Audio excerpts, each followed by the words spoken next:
তো হ্যালো বন্ধুরা, কেমন আছো সবাই? আশা করি সবাই ভালো আছো। তো আজকের আমাদের টপিক হচ্ছে তড়িৎ বলরেখা বা ইলেকট্রিক লাইন্স অফ ফোর্স। এর আগে আমি তড়িৎ ক্ষেত্র সম্বন্ধে ক্লাস নিয়েছি, তোমরা চাইলে দেখে নিও একবার ক্লাসটা, আমি লিঙ্ক দিয়ে দেবো। তো চলো আজকের টপিক শুরু করা যাক। তো প্রথমে আমি বলছি যে বিজ্ঞানী মাইকেল ফ্যারাডে এই তড়িৎ বলরেখার কনসেপ্টটা প্রথম দেন, ঠিক আছে। এবার এর গুরুত্বটা কোথায় বা তড়িৎ বলরেখা আমরা পড়বো কেন? তো তড়িৎ বলরেখা পড়ার যে কারণ সেটা আমরা সিম্পলি বলতে পারবো যে কোনো তড়িৎ ক্ষেত্রের, সাপোজ কোনো একটা জায়গায় তড়িৎ ক্ষেত্র আছে, একটা চার্জের জন্য সেখানে একটা তড়িৎ ক্ষেত্র রয়েছে। তো তার যে জিওমেট্রিক্যাল স্ট্রাকচার, ঠিক আছে, এবং কোন স্থানে তড়িৎ প্রাবল্য ভেক্টরের মান এবং ডাইরেকশন, সেটা আমরা জাস্ট এই তড়িৎ বলরেখাগুলো অঙ্কন করেই বুঝে যাব। মানে তড়িৎ বলরেখাগুলোর সাহায্যে আমরা সুন্দরভাবে বলে দিতে পারবো যে কোন জায়গায় তড়িৎ ক্ষেত্র প্রাবল্যের মান কীরকম, বেশি না কম, এবং তার যে ডাইরেকশন সেটা। তো চলো আমাদের টপিকে শুরু করা যাক, ঠিক আছে। তো আশা করছি এর প্রয়োজনীয়তা বোঝা গেল। তো এবার আমরা তড়িৎ বলরেখাটা কী সেটা সম্বন্ধে একটু ডিসকাশন শুরু করি, ঠিক আছে। তো সাপোজ মনে করো যে এখানে আমাদের দুটো চার্জ রয়েছে, একটা প্লাস চার্জ এবং একটা মাইনাস চার্জ। তাহলে প্লাস চার্জ কী করবে, তার আশেপাশে একটা তড়িৎ ক্ষেত্র তৈরি করবে, ইলেকট্রিক ফিল্ড, এবং মাইনাস চার্জও একটা তার আশেপাশে তড়িৎ ক্ষেত্র তৈরি করবে। এবার সাপোজ মনে করো যে আমরা এখানে একটা চার্জ রাখলাম, একটা ফ্রি চার্জ রাখলাম, ঠিক আছে, একটা মুক্ত চার্জ, এরকম যে একটা ফ্রি চার্জ রাখলাম, যেটাকে আমরা টেস্ট চার্জ বলি, ঠিক আছে। তো সে তাহলে কী করবে না, এখানে যদি আমি চার্জ রাখি তাহলে সাপোজ সেটা ধরো যে সেটা একটা plus free charge, test charge যেটা বলছি আমরা, ঠিক আছে। তাহলে কি করবে, এই যে প্লাস চার্জ একে বিকর্ষণ করবে। সুতরাং এই যে চার্জটা সেটা কোন দিকে যাবে, এই দিক বরাবর যাবে। তাহলে তার যে মুভমেন্ট সেটা যদি আমরা ড্র করি তাহলে কি পাবো, তাহলে সে আস্তে আস্তে এইভাবে বিকর্ষিত হয়ে সামনের দিকে এগিয়ে যাবে, ঠিক আছে। এবারে যত সে এই মাইনাস চার্জের কাছাকাছি যাবে তখন কি করবে, এই মাইনাস চার্জটা এই প্লাস চার্জটিকে, টেস্ট চার্জটিকে আকর্ষণ করবে এবং নিজের দিকে টেনে নেবে। সুতরাং এই টেস্ট চার্জটা এই পাথ বরাবর সামনের দিকে এগিয়ে যাবে এবং গিয়ে এর সঙ্গে মিশে যাবে, ঠিক আছে, এই পয়েন্টে মিশে যাবে।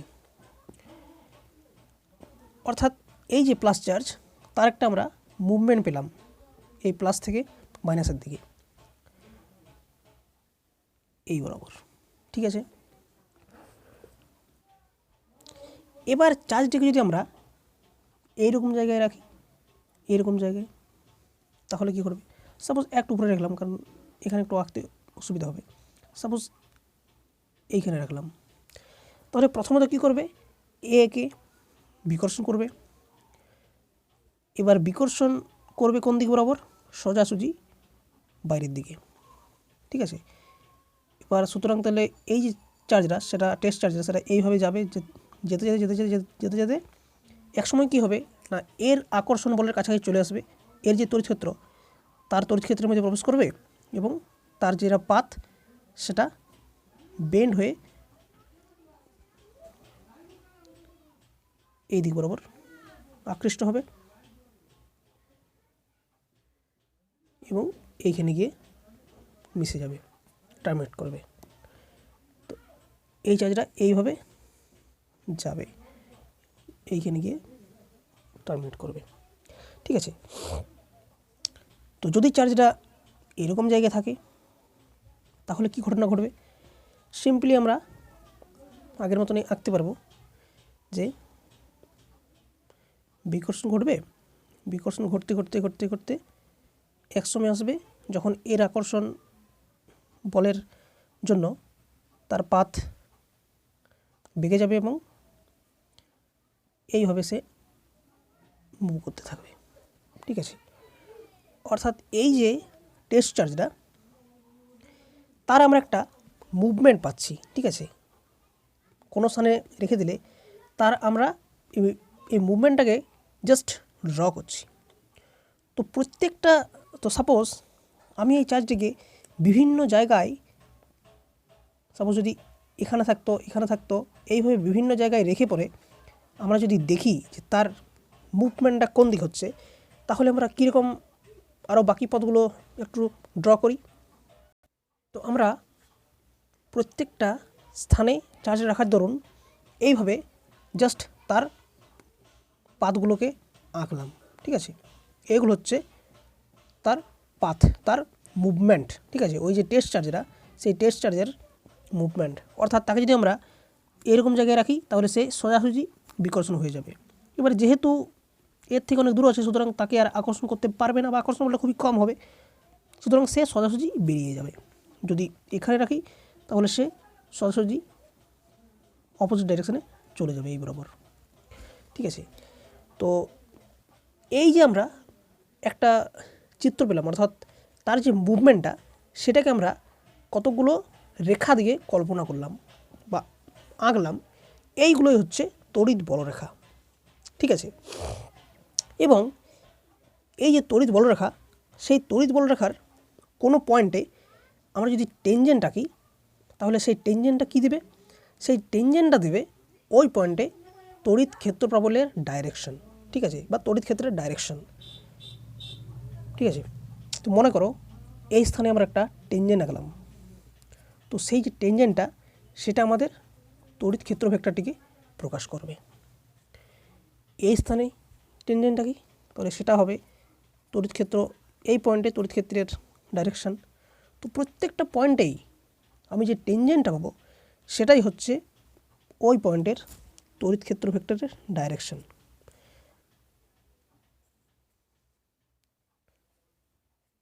ঠিক আছে, তাহলে তড়িৎ বলরেখা আমরা কি পেলাম? তাহলে তড়িৎ বলরেখা হচ্ছে এমন কতগুলো কাল্পনিক রেখা, ঠিক আছে,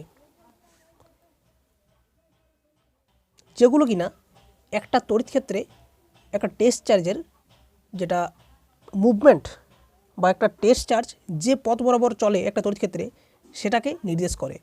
এবং তড়িৎ ক্ষেত্রের কোনো বিন্দুতে, এই তড়িৎ বলরেখাগুলোর কোনো একটা পয়েন্টে যদি আমরা টেনজেন্ট রাখি সেটা তড়িৎ ক্ষেত্রের ডাইরেকশন নির্দেশ করে ওই পয়েন্টে, ঠিক আছে।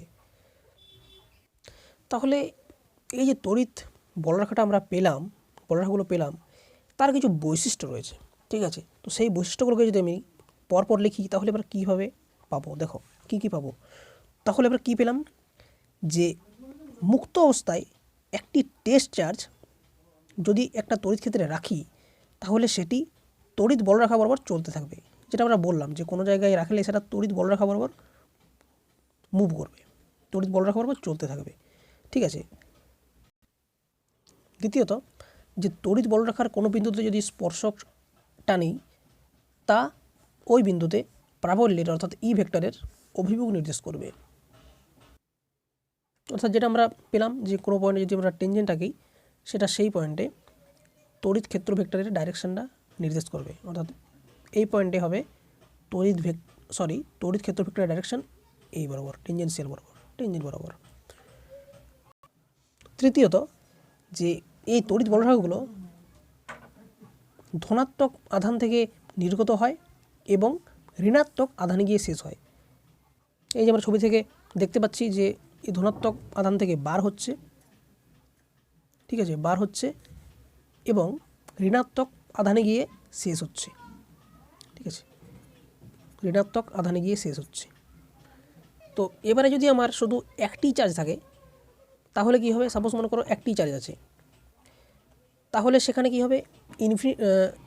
সাপোজ এই পজিটিভ চার্জ আছে, তাহলে সামনাসামনি অন্য কোনো নেগেটিভ চার্জ নেই, তাহলে কি হবে না, স্টার্টিংটা হবে এই পজিটিভ চার্জ থেকেই, কিন্তু তারা ইনফিনিটিতে গিয়ে শেষ হবে, ঠিক আছে। এইবার সরাসরি চলতে থাকবে, দিয়ে গিয়ে ইনফিনিটিতে গিয়ে শেষ হবে। আবার যদি এরকমভাবে শুধু নেগেটিভ চার্জ থাকতো তাহলে কি হবে না, তারা কি তারা ইনফিনিটি থেকে আসবে আস্তে আস্তে।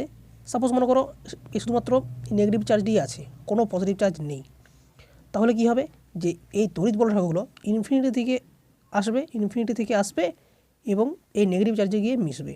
ঠিক আছে, এইভাবে আস্তে আস্তে এই নেগেটিভ চার্জে গিয়ে মিশবে। তারপর কি হয় না, এই যে বলরেখাগুলো আমরা পেলাম সেগুলো কি করে না ওই ধনাত্মক আধান থেকে নির্গত হয়। তো তারা কি হয় না লম্বভাবে নির্গত হয়। ঠিক আছে, লম্বভাবে নির্গত হয় এবং ঋণাত্মক আধান বা পরিবাহীতে, ঠিক আছে, যদি আধান না থেকে যে সাপোজ যদি একটা অনেক বড় চার্জ থাকতো, সেটাকে আমরা যদি পরিবাহী বলি সাপোজ, ঠিক আছে, বা একটা বড় চার্জ থাকে, তাহলে সেখানে কি হয় লম্বভাবেই ছেদ করে। অর্থাৎ এই যে অ্যাঙ্গেলগুলো, এই প্রত্যেকটা অ্যাঙ্গেল কিন্তু 90 ডিগ্রি। এই যে পজিটিভ চার্জ সেখান থেকে লম্বভাবে বার হচ্ছে, ঠিক আছে। এই যে অ্যাঙ্গেলগুলো সেটা হচ্ছে 90 ডিগ্রি, এবং যখন তারা গিয়ে নেগেটিভ চার্জে গিয়ে শেষ হচ্ছে তখন সেটা লম্বভাবেই শেষ হচ্ছে, সোজাভাবে লম্বভাবে পড়ছে পারপেন্ডিকুলারলি। ঠিক আছে, এই অ্যাঙ্গেলে 90 ডিগ্রি হবে, আর আঁকাটা একটু ভুল হচ্ছে, কিন্তু মনে রাখো এটা সমকোণ একটা 90 ডিগ্রি। তারপর আমরা কি পাচ্ছি যে দুটি বলরেখা পরস্পরকে কখনো ছেদ করবে না। ঠিক আছে, কেন এটা হচ্ছে, তো চলো এটা একটু এক্সপ্লেন করি। খুব একটা ইম্পর্ট্যান্ট যেটা বৈশিষ্ট্য, ইম্পর্ট্যান্ট প্রপার্টি। তো মনে করো আমাদের কাছে দুটো ফিল্ড লাইন্স বা এই তড়িৎ বলরেখা পরস্পরকে ছেদ করলো। ঠিক আছে, এই বিন্দুতে পরস্পরকে ছেদ করলো। এবার আমরা কি জানি যে এই তড়িৎ বলরেখার কোনো একটা পয়েন্টে, ঠিক আছে, সেটা তড়িৎ ক্ষেত্র ভেক্টরটাকে নির্দেশ করবে।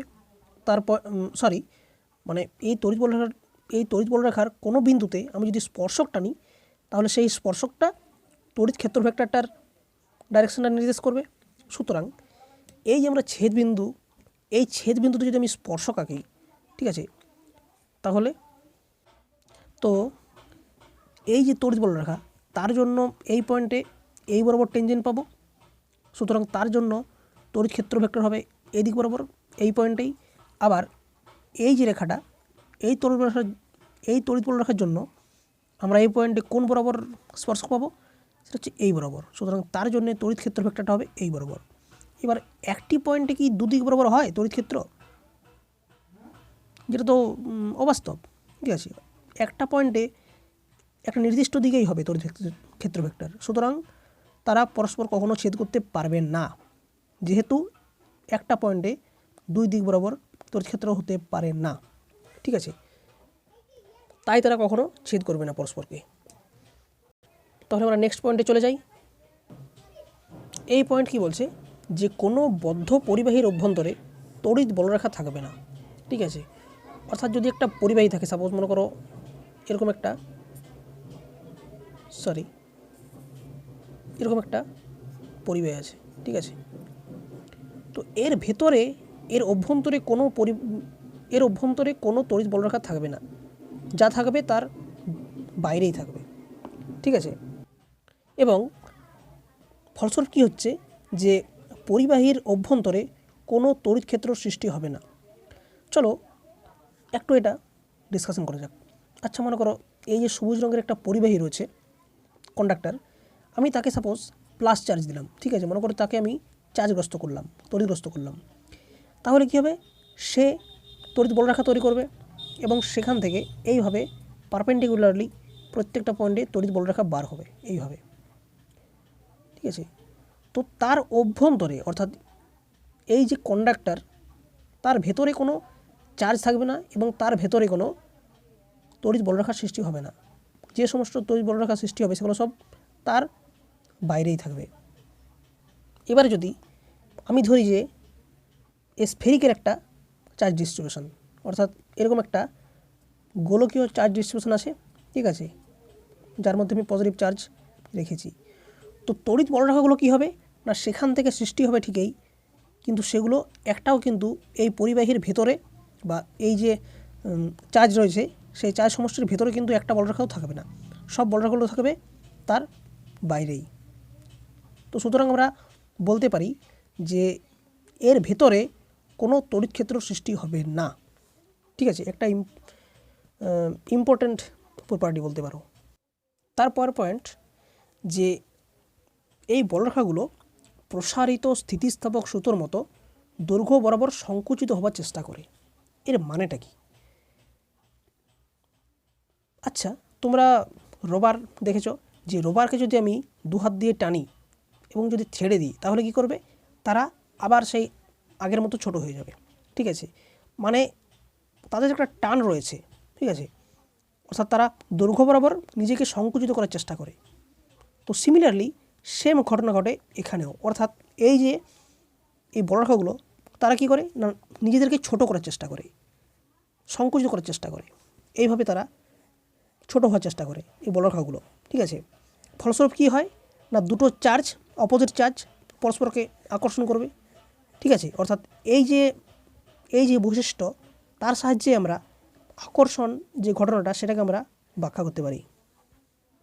এই জন্যই আমরা বলি যে দুটো অপোজিট চার্জ পরস্পরকে আকর্ষণ করে। ঠিক আছে, কারণ যে এই যে তাদের যে বলরেখাগুলো তারা পরস্পরকে নিজেদেরকে ছোট করার চেষ্টা করে, সংকুচিত করার চেষ্টা করে, দৈর্ঘ্য বরাবর সংকুচিত করার চেষ্টা করে। তারপরে বৈশিষ্ট্য হচ্ছে, তারপরে পয়েন্ট হচ্ছে যে বলরেখাগুলো পরস্পরকে পাশের দিকে বিকর্ষণ করে। ঠিক আছে, অর্থাৎ এই যে বলরেখাগুলো তারা পরস্পরকে ঠেলবে, অবশ্যই এই বরাবর পাশের দিকে ঠেলবে। অর্থাৎ সাপোজ আমি দুটো বলরেখা আঁকছি, তারা কী করবে না পরস্পর দিকে ঠেলবে দূরের দিকে এইভাবে, অর্থাৎ এই বরাবর এবং এই বরাবর তারা পরস্পরকে ঠেলবে। ঠিক আছে, বা বিকর্ষণ করবে। এই জন্য কী হয় না দুটো সেম চার্জ পরস্পরকে বিকর্ষণ করে। ঠিক আছে, অর্থাৎ এই যে প্রপার্টি তার সাহায্যে আমরা দুটো তড়িতের মধ্যে বিকর্ষণটা ব্যাখ্যা করতে পারি। কি করে পারি? আচ্ছা দেখো, আরেকটা আমি ছবি আঁকছি। সাপোজ মনে করো দুটো পজিটিভ চার্জ রয়েছে। ঠিক আছে, তাহলে তার ক্ষেত্রে বলরেখাগুলো হবে এইভাবে। ঠিক আছে, এই বরাবর ঠিকই আছে, তারা পারপেন্ডিকুলারলি বার হচ্ছে এবং সোজা বেরিয়ে যাচ্ছে এই ধারের দিকে। ঠিক আছে, কিন্তু এই যে কাছাকাছি রয়েছে তারা পরস্পরকে বিকর্ষণ করবে। সুতরাং তারা এইভাবে সোজা সোজা না গিয়ে তারা এই যে বেঁকে যাচ্ছে, পারপেন্ডিকুলারলি নির্গত হয় কিন্তু তারা বেঁকে যাচ্ছে। অর্থাৎ একটা বলরেখা আরেকটা বলরেখাকে বিকর্ষণ করছে এবং দূরের দিকে ঠেলে দিচ্ছে। ঠিক আছে, এই কারণেই দুটো চার্জ পরস্পরকে বিকর্ষণ করে। এই ছবিটা একটু ভালো করে দেখো, এর যাওয়ার কথা ছিল এইভাবে, কিন্তু সেটা না গিয়ে সে বেন্ড হয়ে গেছে এবং সোজা সোজা বেরিয়ে যাওয়ার চেষ্টা করছে। অর্থাৎ একটা বলরেখা আরেকটা বলরেখাকে বিকর্ষণ করছে। নেক্সট প্রপার্টি কী বলছে? যে বলরেখাগুলো কখনো বদ্ধ লুপ হয় না, অর্থাৎ ক্লোজড লুপ হয় না। ঠিক আছে,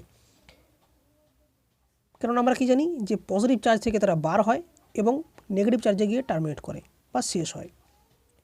ঠিক আছে, বা যদি সিঙ্গেল চার্জ থাকতো তাহলে কী হতো, ইনফিনিটিতে সিঙ্গেল চার্জ থেকে বার হয়ে ইনফিনিটি গিয়ে মিশত। তারা কিন্তু ক্লোজড লুপ নয়। ঠিক আছে, তারা সিঙ্গেল লুপ। দেখতেই পাচ্ছ একদিকে আছে, আমি অপর দিকে গিয়ে দিয়েছি, তার চিহ্নটা দিইনি, সুতরাং তারা একই দিকে যাবে। ঠিক আছে, অ্যাকচুয়ালি ক্লোজড লুপ আমরা কোনটাকে বলি? এইটা হচ্ছে ক্লোজড লুপ, অর্থাৎ এখানে হবে এই দিকে বরাবর আরও এবং অপর দিকে থাকবে এই বরাবর আরও। এটা হচ্ছে ক্লোজড লুপ, কিন্তু দেখো এখানে সব ডাইরেকশনগুলো একই দিকে, সুতরাং এরা ক্লোজড লুপ নয়। ঠিক আছে, আর নেগেটিভের ক্ষেত্রে কী হয়, শুধু যদি নেগেটিভ চার্জ থাকে তাহলে ইনফিনিটি থেকে তৈরি হয় এবং নেগেটিভে গিয়ে টার্মিনেট করে বা শেষ হয় এইভাবে। সুতরাং এই বলরেখাগুলো কখনো ক্লোজড লুপ হয় না। নেক্সট প্রপার্টি হচ্ছে যে নেক্সট অ্যান্ড লাস্ট প্রপার্টি, যে একক ধনাত্মক আধান বায়ুতে 4π সংখ্যক বলরেখা তৈরি করে বা প্রেরণ করে। অর্থাৎ আমি ধরে নিচ্ছি যে এখানে একটা +1 ইউনিট চার্জ রয়েছে। ঠিক আছে, তাহলে এই যে চার্জখানা সে কী করবে না সে চারিদিকে টোটাল 4π সংখ্যক বলরেখা তৈরি করবে, 4π সংখ্যক বলরেখা তৈরি করবে। এবং আমরা এই বলরেখাগুলোর সাহায্যেই বলতে পারবো যে কোন স্থানে তড়িৎ প্রাবল্য কীরকম, কতটা বেশি বা কতটা কম। কি বলছে এখানে প্রপার্টি, যে কোনো স্থানে যখন তড়িৎ এই বলরেখাগুলো খুব কাছাকাছি থাকে সেই স্থানে তড়িৎ ক্ষেত্র ভেক্টর অর্থাৎ তড়িৎ প্রাবল্য ভেক্টর সেটা অনেক বেশি হয়। আর যখন এই তড়িৎ বলরেখাগুলো অনেক দূরে দূরে থাকে যে স্থানে সেই জায়গায় তড়িৎ প্রাবল্য ভেক্টরটা অনেক কম হয়, তার যে ম্যাগনিটিউডটা সেটা অনেক কম হয়। মানে হচ্ছে গিয়ে যে মনে করো এইভাবে কতগুলো বলরেখা আমি এঁকেছি, ঠিক আছে। এবার দেখো এই স্থানে আমার বলরেখাগুলো অনেক কাছাকাছি আছে এবং এই স্থানে বলরেখাগুলো অনেক দূরে দূরে আছে, এর তুলনায় দূরে দূরে আছে। সুতরাং এই স্থানে আমার তড়িৎ প্রাবল্যের মান বেশি হবে, তড়িৎ প্রাবল্য যেটা তড়িৎ ক্ষেত্র, এবং এই স্থানে তড়িৎ যেটা ক্ষেত্র তার মানটা অনেক কম হবে। সুতরাং আমি যদি বলি যে এই স্থানে তড়িৎ ক্ষেত্র প্রাবল্য E2 এবং এই স্থানে হচ্ছে E1, তাহলে আমি কি পেলাম যে কি পাবো, E1 ভেক্টর এর যে ম্যাগনিটিউড সেটা গ্রেটার দেন E2 ভেক্টর, ঠিক আছে। তাহলে আমরা সুন্দরভাবে বলে দিতে পারবো যে কোন স্থানে বলরেখাগুলো দেখে আমরা বলে দিতে পারবো যে কোন স্থানে তড়িৎ প্রাবল্যের মান কম না বেশি। অর্থাৎ আমি এখান থেকে একটা কনক্লুশন পাচ্ছি যে তড়িৎ বলরেখা বাই ক্ষেত্রফল, অর্থাৎ এটাকে আমরা যদি ডেনসিটি বলি, যে তড়িৎ বলরেখার ঘনত্ব সেটা হচ্ছে তার সঙ্গে প্রপোর্শনাল হচ্ছে তড়িৎ ক্ষেত্র ভেক্টর, ঠিক আছে। অর্থাৎ তড়িৎ ক্ষেত্র ভেক্টর বা তড়িৎ প্রাবল্য ভেক্টর সেটা তড়িৎ বলরেখার ঘনত্বের সঙ্গে প্রপোর্শনাল, ঠিক আছে। আরেকটা ইম্পর্ট্যান্ট স্টেটমেন্ট আমি বলে দিই এখানে, যে জায়গায় তড়িৎ বলরেখাগুলো, ঠিক আছে, সমান্তরাল থাকে না, সাপোজ এটা আমরা বলছি, ঠিক আছে, এই স্থানে দেখো এই তড়িৎ বলরেখাগুলো পরস্পর সমান্তরাল, ঠিক আছে, প্যারালাল, এই যে পরস্পর এখানে প্যারালাল আছে এবং তাদের মধ্যে যদি দূরত্ব সেম থাকে তাহলে সেখানে ইউনিফর্ম অর্থাৎ সুষম তড়িৎক্ষেত্রের সৃষ্টি হয় বা সুষম তড়িৎক্ষেত্র থাকে, ঠিক আছে। এবং যে স্থানে এই তড়িৎ বলরেখাগুলো প্যারালাল থাকবে না, ঠিক আছে, এবং তাদের মধ্যে দূরত্ব দেখো চেঞ্জ হচ্ছে, এখানে যা ডিস্টেন্স এখানে তার থেকে কম ডিস্টেন্স, ঠিক আছে। অর্থাৎ সেই জায়গায় একটা অসম বা নন ইউনিফর্ম তড়িৎক্ষেত্র থাকে বলেই এই ঘটনাটা ঘটে। অর্থাৎ নন ইউনিফর্ম থাকলে তারা প্যারালাল হবে না এবং ইউনিফর্ম বা সুষম তড়িৎক্ষেত্র থাকলে সেখানে প্যারালাল হবে তড়িৎ বলরেখাগুলো। তো এই ছিল আমাদের তড়িৎ বলরেখা বা ইলেকট্রিক লাইন্স অফ ফোর্স। আশা করছি সবার বোঝা গেছে, ঠিক আছে। তো চলো আমাদের দেখা হবে নেক্সট ক্লাসে। আজকের মতো টাটা। হ্যাঁ, আরেকটা কথা, যদি তোমরা ভিডিওটা থেকে খুব ভালোভাবে উপকার পাও তাহলে অবশ্যই তোমরা প্লিজ শেয়ার করবে ভিডিওটা, যাতে সবার কাছে পৌঁছে যায়, ঠিক আছে। চলো নেক্সট ভিডিওতে দেখা হচ্ছে আমাদের।